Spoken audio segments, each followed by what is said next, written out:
Ola, benvidas, benvidos un martes máis a esta aula de Lingua e Cultura Galegas que temos todos os martes neste anaquiño que compartimos aquí xuntas e xuntos.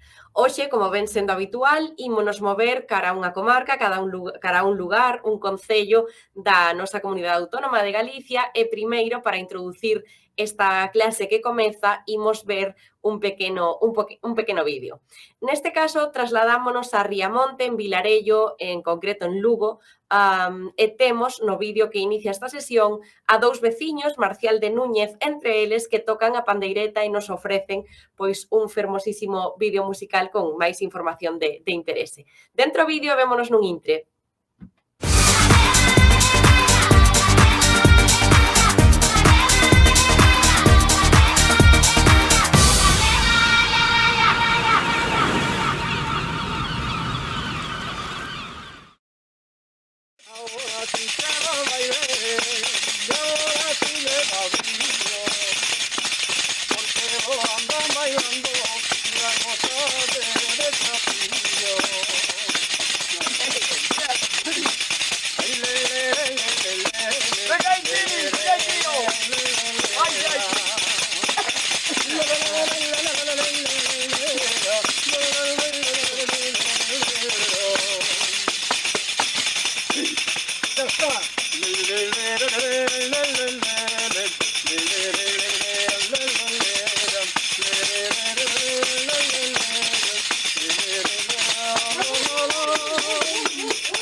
Excelente achega, como sempre, para iniciar esta clase e, como vos dicía, estamos en Riamonte, en Vilarello, en Cervantes, en Lugo. Neste caso, movémonos na comarca dos Ancares, de novo, isto xa vos será familiar porque xa estivemos en sesións próximas tamén nesta zona, polo tanto, simplemente lembrar que esta comarca ancaresa está formada por Becerreá, por as Nogais, Baralla, Cervantes, Navia de Suarna e Pedrafita. Neste caso, precisamente, nos atopamos en Cervantes e destacamos como lugares de interese, pois, o primeiro este castelo que acompaña a diapositiva, que sería o Castelo de Doiras. Destacamos outros enclaves como o Castro de Santa María ou a Campa dos Tres Bispos, nun entorno pois moito máis natural, se queredes. Obviamente, como xa hai un par de semanas ou hai unha semana estivemos nesta contorna, pois ali nesas diapositivas do día anterior tedes máis lugares de interese, simplemente vimos de algún xeito pois ampliar un pouco eses enclaves xeográficos que vos poden interesar se vos deixades caer por esta contorna. Sobre as festas e celebracións, pois a Festa da Pandeira, por exemplo, a Romaría da Virxe de Tamas ou a Ruada de Acordeonistas nun aspecto máis musical que se dá en Doiras, se vos apetecera ou se vos coincidira, non? Pasar por aquí nesas épocas nas que se celebran estas celebracións, ningunha delas desmerece a calquera das outras das que falamos. Todas son, polo tanto, moi interesantes e moi nutritivas de ver no sentido de empaparnos da cultura e da lingua galegas, que é un pouco tamén o que vehicula esta primeira diapositiva, non? Ben, e hoxe, onde teríamos que ter vocabulario, en realidade non temos unha diapositiva de vocabulario como tal, senón que temos unha diapositiva que sí que ten vocabulario, pero que se centra máis nunha viaxe, como vos di o título, ao interior de Galicia. Fixadevos que temos puntos marcados en azul verdoso, o azul tamén verdoso ou o verde azulado, se queredes, que marca o debir, non, destas presentacións e destas tardes que levamos compartido aquí xa dende hai moitos meses. E nesta cor azul redondeadas recóllense as serras, os puntos do interior, non? As serras, os montes, as fragas da que temos en Galicia. Empezo pois polo punto máis ao norte, pola Serra da Faladoira. Vedes que ademais tamén acompañamos cunha lenda, non, dos ríos, por exemplo, que son un pouco os ríos que nutren eses espazos verdes, non? Ou os ríos que se dan arredor, os principais, non? Arredor deses espazos máis verdes. Eso pola parte da lenda en vermello. E por outra parte, tedes os lugares marcados con un punto e ademais están en negro. Digamos que aí temos lugares de interese, pois como algún dolmen que aparece por aí, o dolmen de Dombate, non? Lugares como Palas de Rei, fervenzas, mosteiros e demais. Que nos interesa aquí? Pois sobre todo coñecer o que dicía o título da diapositiva, non?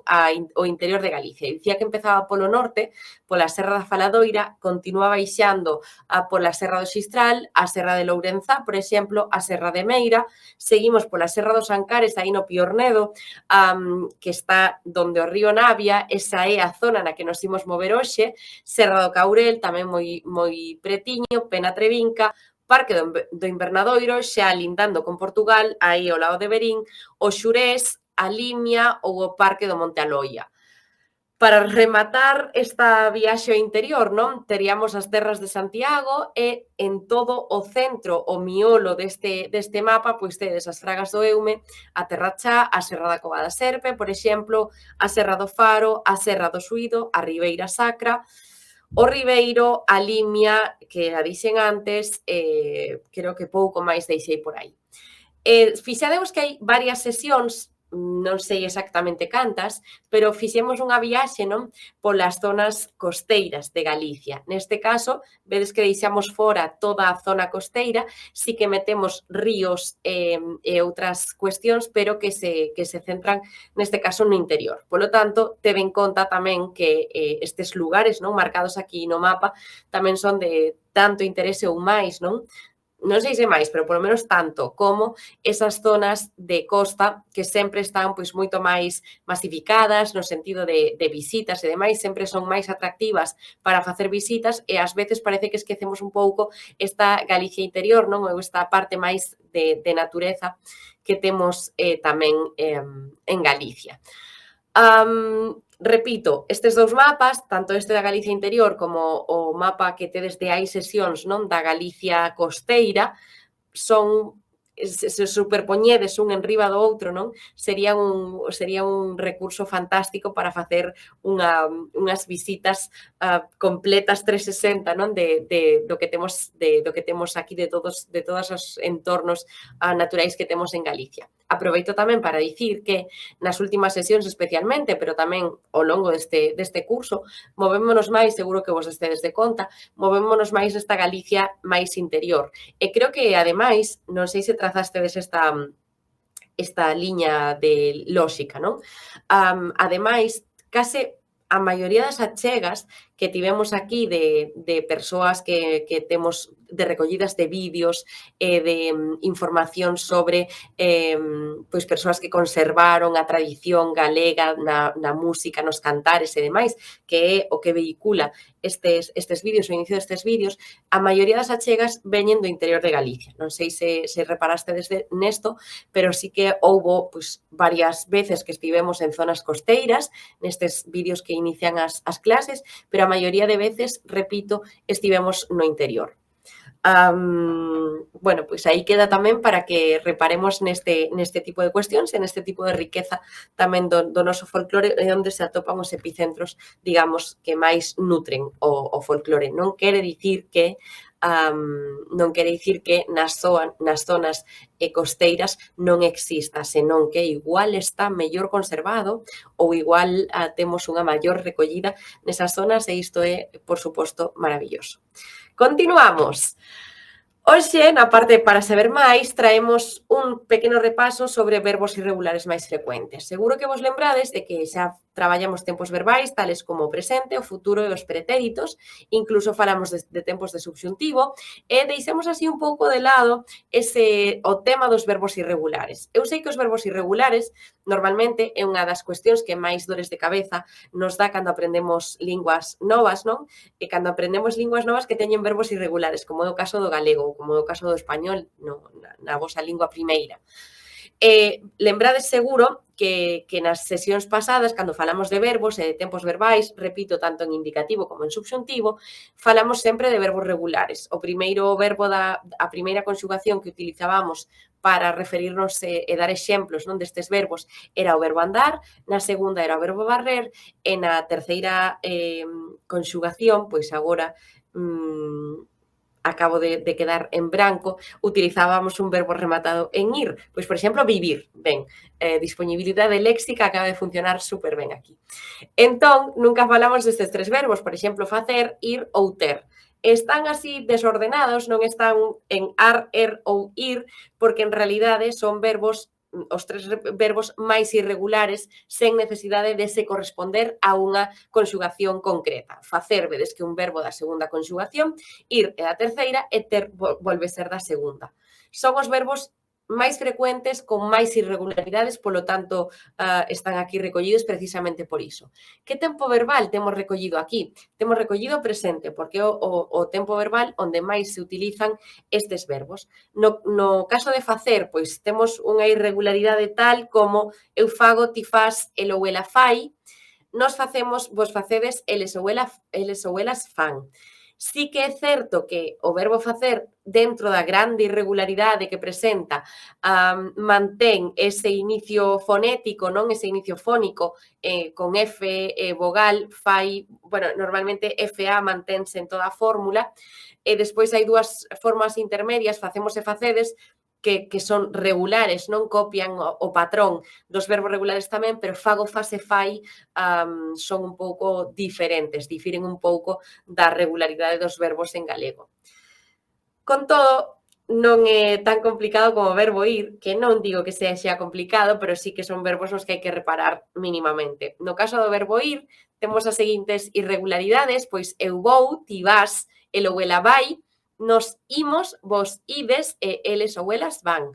Aquí xa cambia a raíz, o lexema do verbo cambia completamente, de empregar un V máis vogal, vou na primeira persoa, cambia unha vogal A, na segunda e na terceira, base vai, e na cuarta, na quinta persoa, ou na primeira de plural e na segunda de plural, a raíz muda por completo e pasa a ser imos e ides. E recupera ese V na terceira do plural. Eles ou elas van. No caso do verbo ter, volve parecerse, moito o verbo facer e temos, pois, eu teño, ti tes, ele ou ela ten, nós temos, vos tendes ou tedes, eles ou elas teñen. Aquí vemos máis regularidade e diría que o máis complicado destes tres é o verbo ir. O resto, pois, vedes que son irregulares, sobre todo difiren, non? Do que traballamos anteriormente cos presentes de indicativo de outros verbos, pero, aínda así, hai tipos de irregularidade. Hai algúns que se asemellan máis aos verbos regulares e hai outros que difiren completamente, como o caso do verbo ir.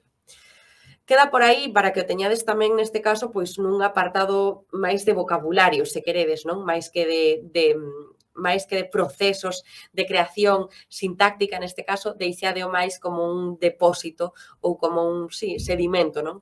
Para o vocabulario para empregar nas vosas producións lingüísticas futuras en galego. E continuamos. Hai algunhas semanas que alguén dixo en comentarios na parte do coloquio que lle gustaría saber un pouco máis sobre o te e o che. Que pasa? Que o te e o che é unha cuestión que nos dá bastantes dores de cabeza cando temos que aprender ou cando temos tamén que ensinar, non? Lingua galega. Por que? Porque existen, pois, bastantes confusións, porque na normativa se distingue, no galego normativo se distingue perfectamente os usos do te dos usos do che. Ás veces resultannos un pouco liosos, porque aquí hai que entrar en temas sintácticos con, pois, de certa profundidade, non? E ademais, acontece unha cousa que na variación social da lingua, é dicir, na variación dialectal da lingua galega, hai zonas que son marcadamente cheístas, é dicir, que empregan o che para os dous obxectos directo e indirecto, e hai outras zonas que son marcadamente teístas, que non distinguen, polo tanto, o te do che. Claro, cando a variación social dialectal, neste caso, é tan ampla e a norma é tan fixa, cando temos que aprender galego, pois ás veces nos resulta nunha dor de cabeza, non? Distinguir estas cuestións.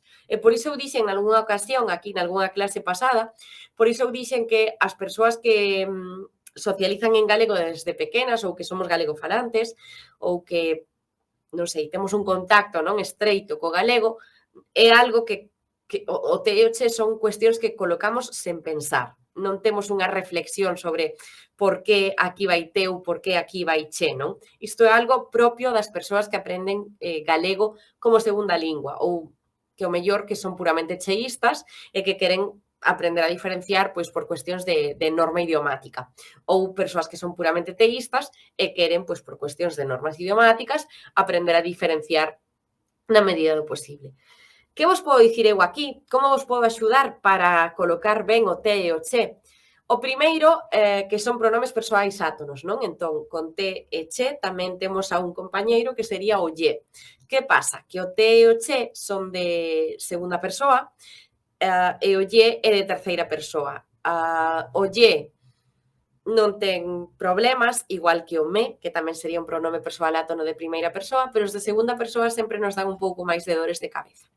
Tedes aquí unha táboa que igual serve para dar un pouco de luz e tedes os pronomes persoais átonos organizados, ordenados en persoas. Nas primeiras do plural, do singular, perdón, e do plural, é un exemplo que acompaña cada unha delas na columna da dereita.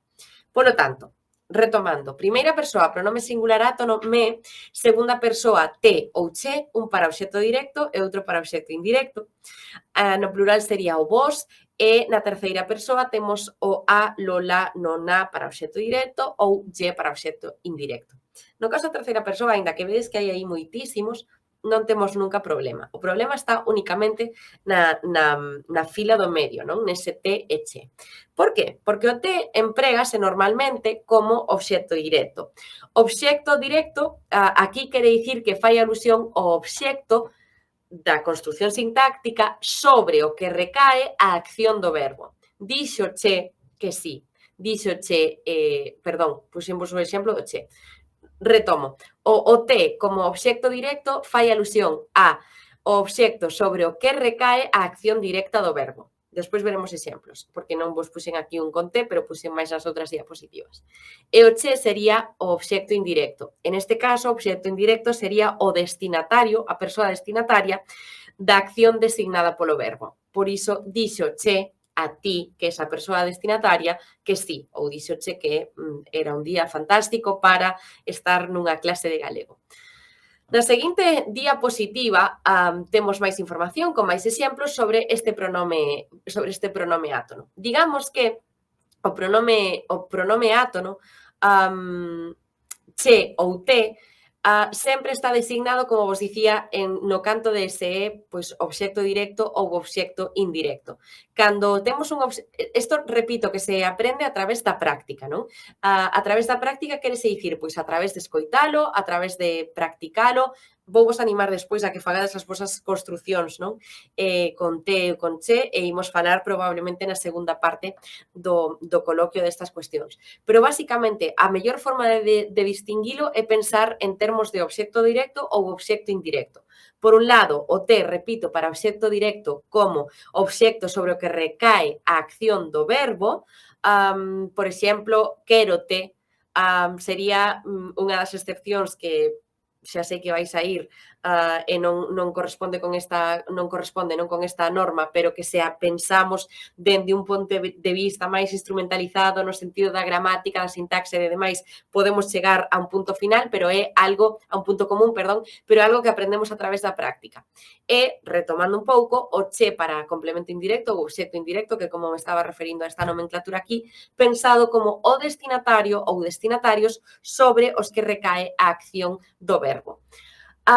Trouxenche, por exemplo, a mazás da casa da miña nai. Veremos máis exemplos, non só nesta diapositiva, senón tamén nas seguintes que veñen e na parte do coloquio, pero simplemente para saber un pouco máis, lembremos que o pronome persoal átono, neste caso o che, o te ou o lle tamén, habitualmente vai despois do verbo, pero existen casos nos que vai anteposto. Esta foi outra das dúbidas, non, que saíu en relación a este che e te, creo que concretamente saiu ese mesmo día, non? De cando se colocaba o pronome, se iba o pronome átono, se iba sempre despois do verbo ou se ás veces iba antes e cal era a norma que marcaba que ás veces fora antes. Ben, como norma xeral e para retomar un pouco, para recoller un pouco, non, estas cuestións das que estamos falando nesta diapositiva. Habitualmente en galego o pronome átono vai posposto. Que significa posposto? Que vai despois do verbo.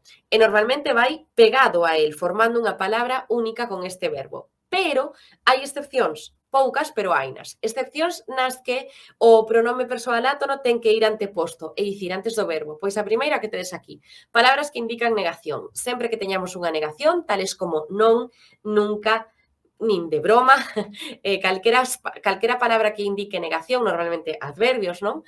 Vannos facer que o pronome vaya anteposto. Exemplo, ademais con che.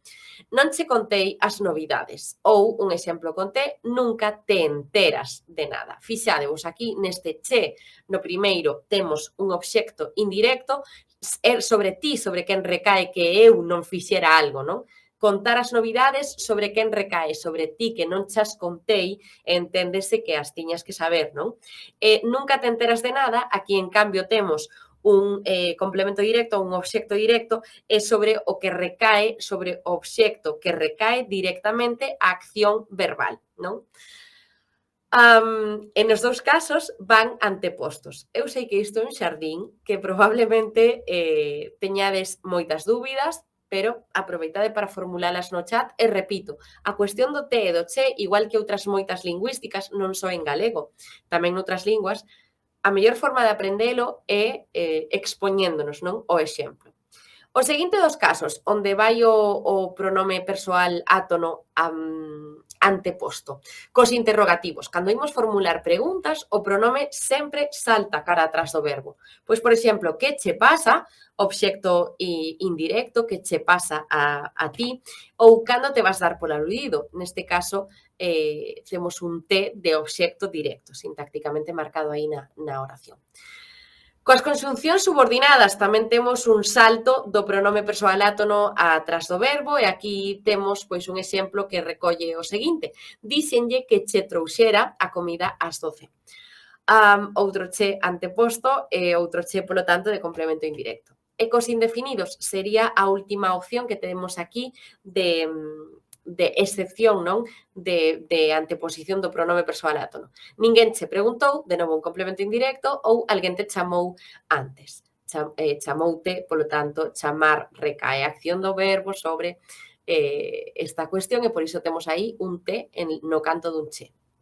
Sei que, como vos dicía, isto é abrir un melón. Sei que vos dicen tamén nas sesións anteriores que esta cuestión era das máis complicadas da lingua galega, entón entendo que existan dúbidas, cuestións e demais reflexións. Facedeas polo chat e intentamos, na parte do coloquio, pois poñer un pouco de negro sobre branco, non?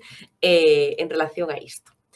E continuamos. Para falar de hipóteses futuras, como podemos formulalas en galego? Pois en galego podemos formular hipóteses futuras cos seguintes elementos. Elementos morfolóxicos neste caso. Pois temos aquí dous adverbios, seguramente, posiblemente, despois temos outras construcións subordinadas, tales como seguro que ou supoño que.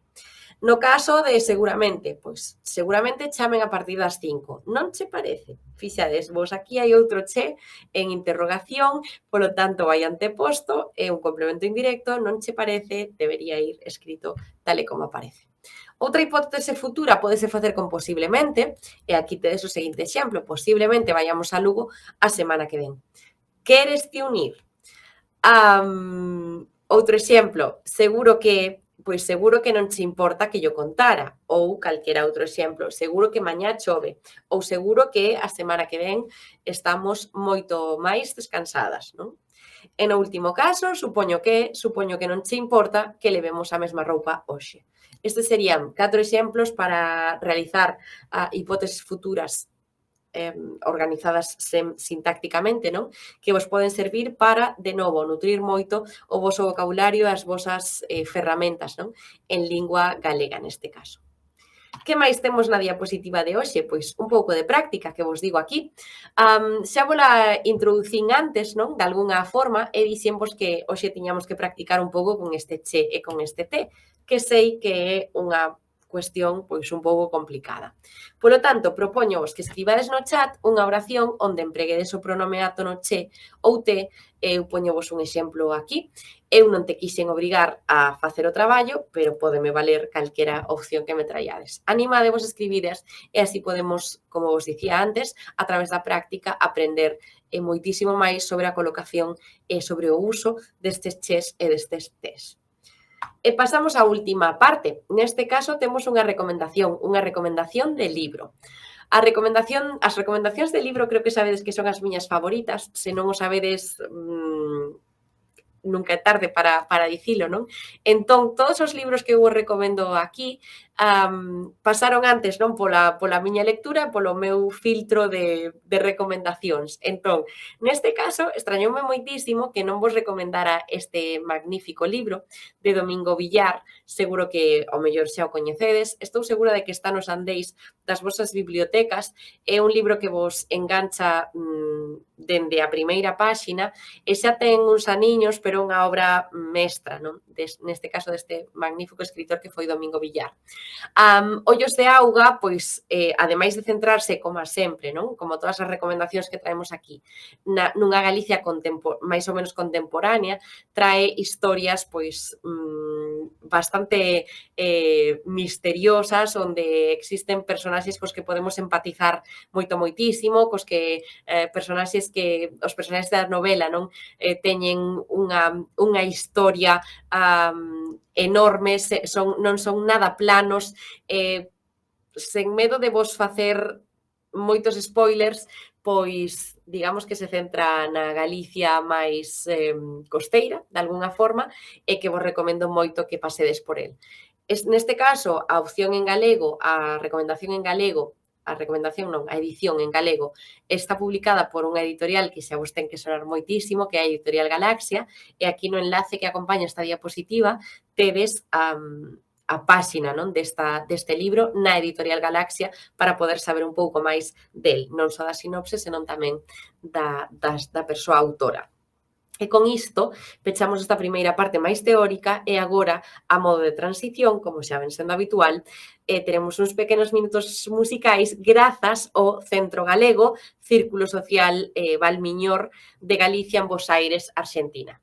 Dentro vídeo, espero vos na parte do coloquio. Ata agora.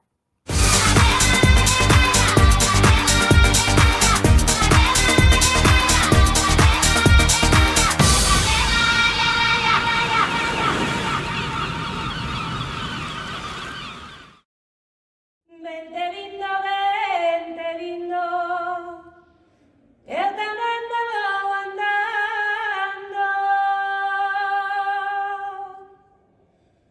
Non quero que o mundo diga que eu por ti estou esperando. Ai, la, la, la, la, la, la, la. Ai, la, la, la, la, la, la, la.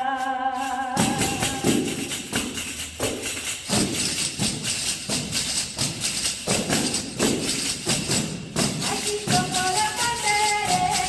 Aquí la pandereta toco, aquí toco la pandereta, ay es por divertir un poco, ay es por divertir un poco, ay aguero, ay la la la.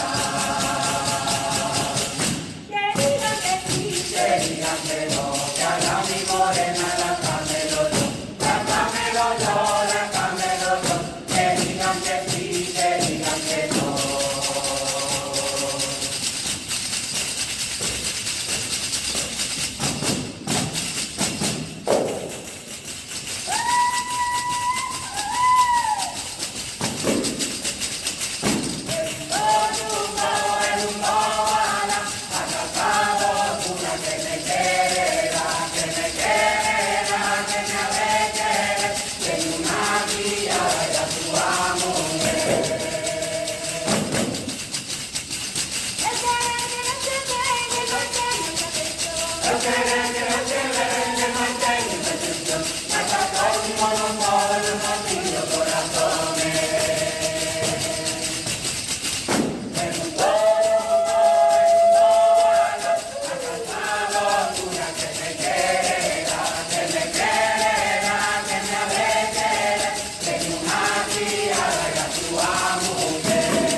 empezábamos a dicir que vos animarades a poñer no chat as vosas producións lingüísticas relacionadas co contido de hoxe.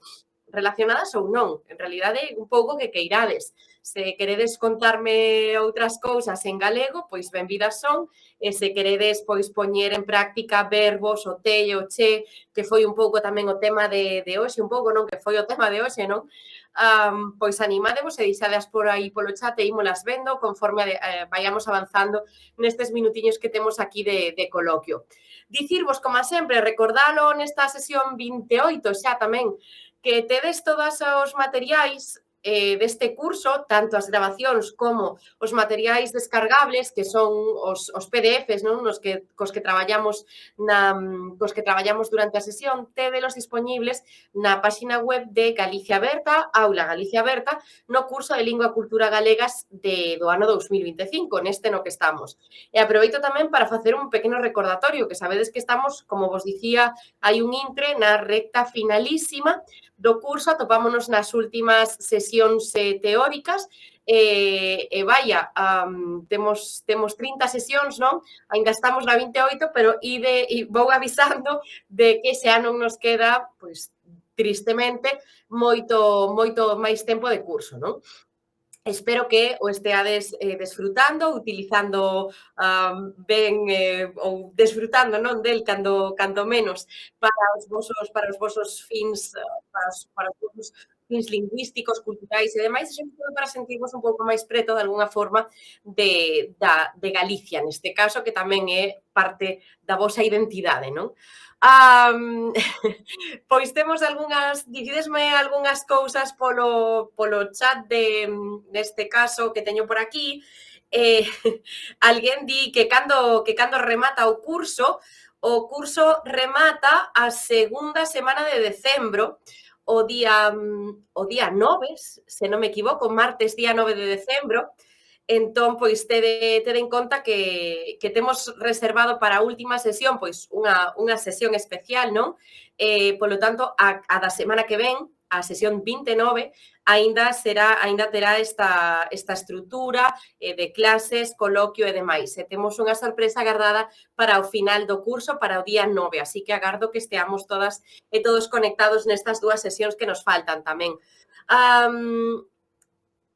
Vale, temos máis cousas por aquí, alguén cita, como non podía ser de outra maneira, non? Neste curso de Lingua e Cultura Galegas, neste caso vehiculado pola figura das cantareiras como promotoras, conservadoras, produtoras tamén da tradición oral. Alguén recolle que dende Galicia bailaches Carolina bailei, si señor, moi ben traído tamén. Fixadevos que aí tamén temos unha utilización do ches neste caso, bailaches ou bailache tamén, diferencia dialectal que se di en algunhas zonas de Galicia. Dinnos alguén que di que non sei se falamos de cando se usa como ou coma. Pregunta que fan tamén polo chat, neste caso, bueno, pregunta que non resolvemos aquí nestas sesións que tivemos ata o de agora, pero que podemos falar mellor máis pormenorizadamente sobre iso nas vindeiras sesións, na sesión próxima nomeadamente. Fixadevos que o como ou o coma é un comparativo, non? Fago as cousas como quero ou fago as cousas como a ti. Neste caso, grosso modo, digamos que cando vai acompañado dun pronome persoal, pois como a ti, como a min, como a elas, como a eles, por exemplo, cando vai un pronome persoal posposto, aí podemos utilizar máis veces o coma rematado en a. Neste caso, é o como sería un comparativo entre elementos. Gústame tanto este como o outro, por exemplo. Conste que despois hai variacións, hai veces que se pode introducir este coma ou outro, ou, como sempre, en materia de lingüística, de linguas, perdón, neste caso, temos unha enorme batería de ás veces de excepcións, non? Que igual podemos, sí, moi boa idea, moi ben traído, igual podemos falar sobre isto a vindeira semana tamén. Cando se reinician, bueno, saúdos desde Galicia, dinnos unha aperta tamén para vos sempre dende aquí, e dinnos tamén que cando se reinician as clases o ano próximo. pois, vedes, tedes que estar atentas e atentos ás redes a páxina web da Secretaría Xeral da Inmigración, que é da Xunta de Galicia, non? Que é a organizadora destes cursos, destes recursos tamén, pois, moi valiosos para todas e para todos nós. Por lo tanto, estade atentos para vindeiras edicións que vos han de comunicar a través das redes, das páxinas webs, de forma oficial, non? Cando comenzan os novos cursos, as novas formacións ou as novas, non sei, os novos recursos, non, en liña que son ofrecidos para vos tamén.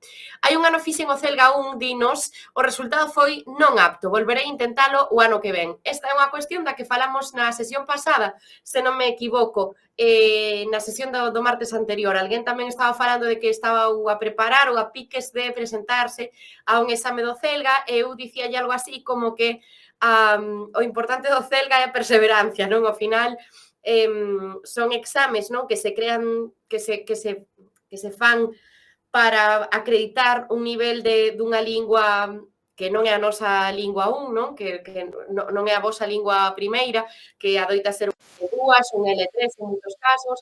Son exames que cumpren precisamente eses criterios do Marco Común Europeo das Linguas para o que a acreditación ao que a acreditación respecta, non? Onde se recollen, pois, basicamente eses tres criterios, o auditivo, o oral e a comprensión lectora. Entón, claro, o truco aquí está en controlar suficiente dos tres, porque necesitamos aprobar os tres para poder pasar a proba. En moitos casos, o que temos é moi bo dominio do léxico, por exemplo, que preguntaba unha persoa o día pasado, non? O que temos o mellor é un moi bo dominio do léxico, pero a mellor as estruturas sintácticas custanos un pouco máis, ou a mellor na parte da comprensión lectora tamén se nos atraganta un pouco, ou na parte da oralidade tamén se nos dá un pouco peor. Este curso non necesariamente xa en liña, este curso grabado que tedes aí, que ides ter aí na páxina web de Galicia Aberta, servevos moitísimo, tanto para a parte de escoitar, ir familiarizándovos, non, coa forma de falar en galego. Servevos tamén para o tema do vocabulario, porque aparte de que tedes vocabulario aí nas leccións que tedes para descargar, pois tamén me escoitades a min como falo e me refiro, non, a determinadas cousas que teño que ir nomeando, polo tanto, esa é unha dobre vía de aprendizaxe. E, por último, tamén vos serven a parte da recomendación, como foi o caso de hoxe, que recomendamos un libro, servevos para esa parte de comprensión lectora, que en moitos casos, pois, é unha das que ás veces pois queda máis frouxa, non? Entón, pois, pensade que no exame do Celga, como levar o 50% polo menos esas tres partes. E ao final, pois, é un pouco un exercicio tamén de perseverancia, non? De ir, pois, ao mellor varias veces, de familiarizarnos, co formato, familiarizarnos un pouco tamén cos contidos, e que ao final, pois, acabamos probablemente salindo moi contentas e orgullosas e obtendo probablemente tamén o título. Saúdos mándannos dende Costa Rica, dende Salvador de Bahía. Aquí tamén nos din, eu son taxista na Coruña, vivir na Coruña, que bonito é. Pois, efectivamente, vivir na Coruña, eu nunca viví na Coruña, pero ten que ser moi bonito, é un lugar verdadeiramente fermoso, e ademais dísnos que es da Arxentina, pois espero que esteas felizmente vivindo na Coruña. Saúdos desde Bos Aires, tamén nos mandan por aquí. Saúdos a todas e a todos vos. Estou vendo que non vos estades animando a poñer en práctica ese TECHE do que falamos, non? Dos que falamos nesta sesión, nesta parte máis teórica. Así que, pois, como ainda nos quedan algúns minutiños, pois podedes ir practicando, non? Poñendo aí en práctica. Por certo, TECHE é un contido que tamén ten bastante importancia, non, nas probas do Celga. que é algo que saibades que, como vos dixen xa noutras ocasións, non? É algo que ás veces nos xera moitas dores de cabezas, moitas dores de cabeza, perdón, nas as persoas que estades aprendendo lingua galega. E dinos, che digo eu que sí, pois justamente aquí vasnos dar, este comentario vai nos dar que falar, porque fíxate, aquí o che está ben, é dicir, temos que poñer che, pero deberíamos poñelo posposto. Digo che eu que sí. Neste caso, o verbo dicir normalmente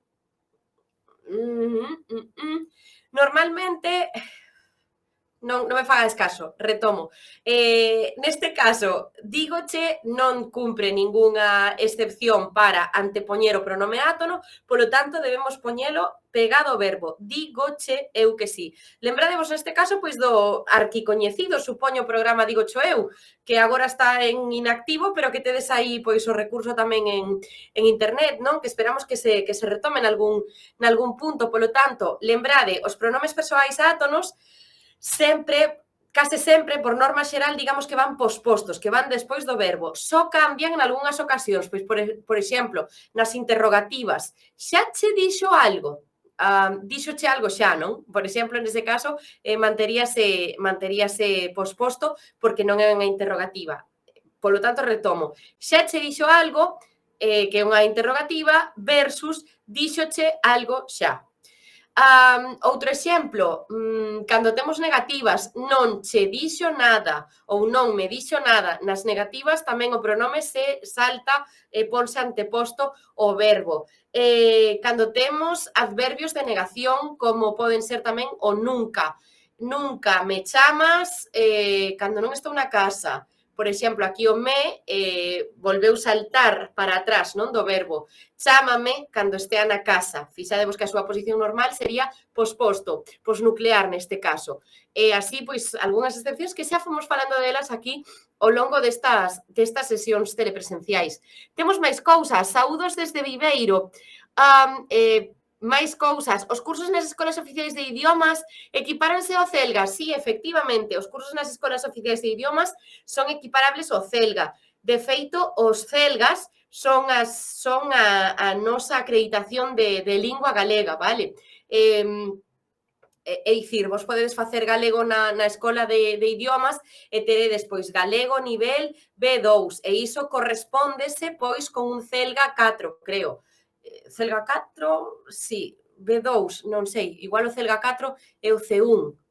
Non o sei, agora non estou segura, porque tamén hai CELGA 5, que o CELGA 5 é o profesional, non? O que se estudas lingua e literatura galegas, filoloxía, non? Galegas, tes o CELGA 5, despois tamén o podes acreditar pola túa conta. Pero digamos que o nivel, non, que nos dan, pois, as persoas que estudamos en Galicia o bacharelato é o CELGA 4. E ese é un nivel de competencia alto, moi alto.